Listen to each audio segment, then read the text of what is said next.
Inside Balfour. Alors aujourd'hui, ce sont les derniers matchs dans la conférence Sahara. Comme vous le savez, il n'y a qu'un seul ticket disponible et qui est en jeu entre les trois équipes que sont l'APR, l'AS Douanes et l'US Monastir. Pour le moment, seul Rivers Hoopers est donc qualifié. On est dans l'attente de savoir qui sera donc cette 7e équipe à rejoindre le groupe des qualifiés, mais aussi la 8e équipe qui sera donc la 3e meilleure équipe de toutes les conférences. C'est donc l'enjeu du jour ici à Dakar Arena où nous retrouvons plusieurs personnalités venues assister à ce grand événement qui se passe ici donc au Sénégal, notamment à Dakar.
L'information du jour ici à Dakar Arena, c'est donc de savoir que le Rwanda ne va pas accueillir la phase finale de la BAL la saison prochaine, comme l'a fait savoir la directrice du Rwanda Development Board, pour permettre donc à d'autres pays africains de pouvoir accueillir ce grand événement. Le Rwanda va juste s'intéresser à organiser une conférence dès la saison prochaine. Ce sera donc l'occasion peut-être pour le Sénégal d'organiser la phase finale de la BAL 2025, tout en sachant que on a déjà fait 2 sold-out ici à Dakar Arena, des guichets fermés lors de la première journée et de la 5e journée. Bonjour à tous. Le Rwanda étant partenaire fondateur de la Ligue africaine de basketball, nous sommes très heureux d'être de retour à Kigali pour la 4e saison de la conférence du Sahara. Depuis ses débuts en 2021, la Ligue s'est rapidement établie comme l'une des compétitions incontournables sur le continent et nous nous réjouissons de voir d'autres pays s'ajouter à la liste des pays d'hôtes, en commençant par le Sénégal, l'Égypte et cette année l'Afrique du Sud. Ce partenariat innovant avec la Ligue, que nous avons renouvelé jusqu'en 2028, démontre une fois de plus l'engagement du Rwanda envers la promotion et le développement du sport et des talents africains, mais aussi la volonté de devenir un hub sportif, notamment en soutenant et en accueillant des événements de qualité qui font rayonner l'Afrique. Des investissements stratégiques ont été faits par le gouvernement du Rwanda dans les infrastructures clés telles que le Kigali Convention Center, la BK Arena et le Stade national que nous sommes en train de rénover et qui pourra bientôt accueillir jusqu'à 45 000 personnes.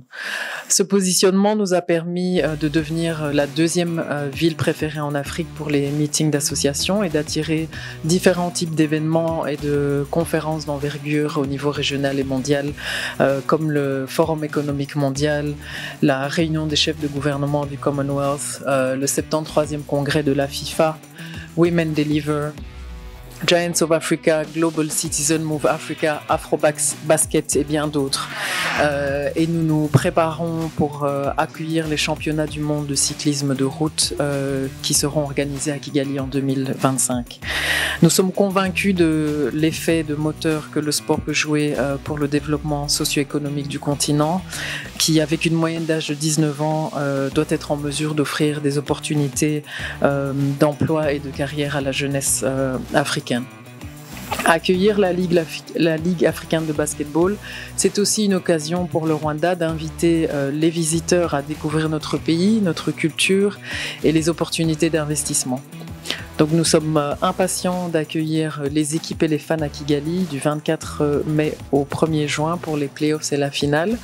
Pour ceux qui n'ont pas encore pris leur billet, il vous reste encore quelques jours. Comme vous le savez, le Rwanda offre un visa à l'arrivée qui est gratuit pour tous les Africains, pour les membres de la francophonie et du Commonwealth. Donc on vous souhaite la bienvenue la semaine prochaine à Kigali. Donc comme Monsieur Amadou l'a dit, le Rwanda, on aime partager.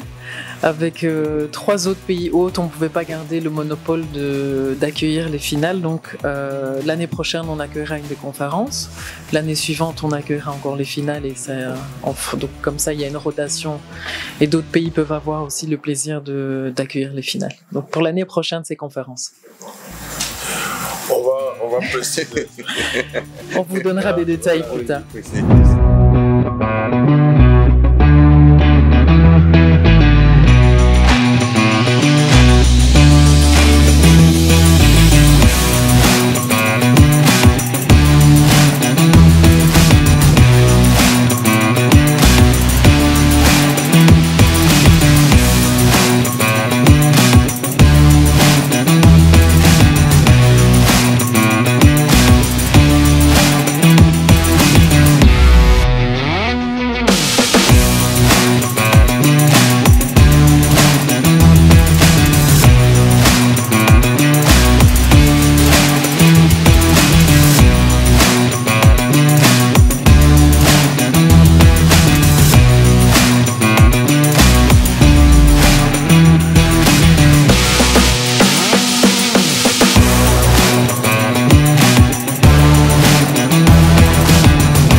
Dieu merci, partout je suis passé, que ce soit à FAP, Salé, ABC et maintenant Douane, j'ai fait les playoffs. Je pars à Kigali pour la 4e fois. Donc, qu'est-ce qui vous a le plus marqué dans cette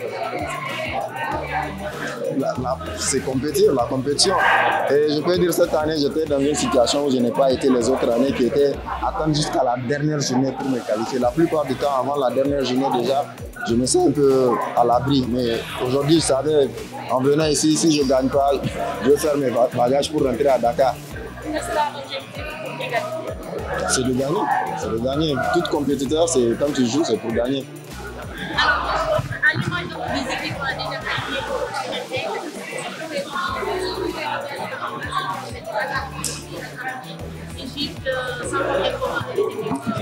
c'est des bonnes équipes, mais là, il faut aussi attendre voir parce que des fois, en playoff, les gens, ils ajustent. Je me souviens, même l'année dernière à ABC, avant les playoffs, nous, on avait fait, on avait quoi, 3 joueurs, on a changé 3 joueurs.